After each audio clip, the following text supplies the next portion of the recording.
पछि लन्च खानुपर्छ। लन्च पनि अब चिकन मात्रै खानुपर्छ। मजा आयो। भात पकाउनै अल्छी लाग्यो।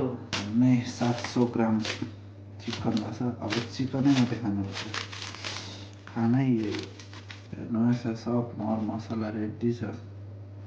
ठक्कै अलिकति तेल लगाइदिएर ओभनमा हालिदिनुपर्छ। अब पेपर राख्यो नडढ्नुको लागि। तेल चाहिँ अलिअलि हाल्नुपर्छ होला हौ, डाइरेक्ट फ्रिजबाट निकालेको। नचाहिँ काँचो काँचो अब त रेडी हुनै आँट्यो होला। रेडी हुँदै रहेछ। अब चाहिँ चिकन पनि रेडी भयो।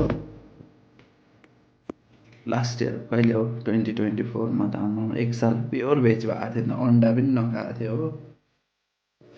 अन्त भेजिटेरियनको लाइफ एक्सपिरिमेन्स। अब अहिले अब चिकन मात्रै खानु हुँदो रहेछ। जस्तो डाइरेक्ट यत्रो साल खाएर त्यसरी छोड्दाखेरि गाउट पाएछ। पुरा युरिक एसिड हाई भएर छैन नि अब केही खानु हुँदैन। यही चिकन मात्रै अरे अलिकति युरिक लेभल त्यति हाई नहुने। अन्त युरिक एसिड लेभलले चाहिँ गाउट पाउँदो रहेछ है। खुट्टा सुन्नेर हात्तीको जस्तो हुन्छ नि, दुख्नु त्यस्तै दुख्छ। अब चिकनमै जाने पऱ्यो जिन्दगी।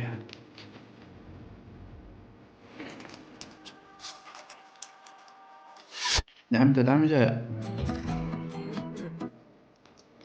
700 ग्राम झन् 700 ग्राम छ।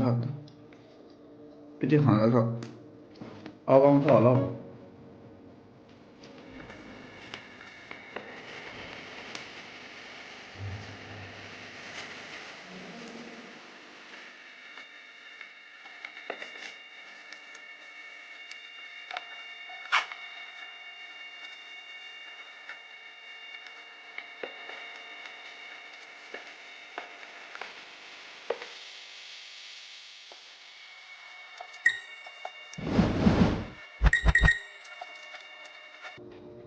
ओके।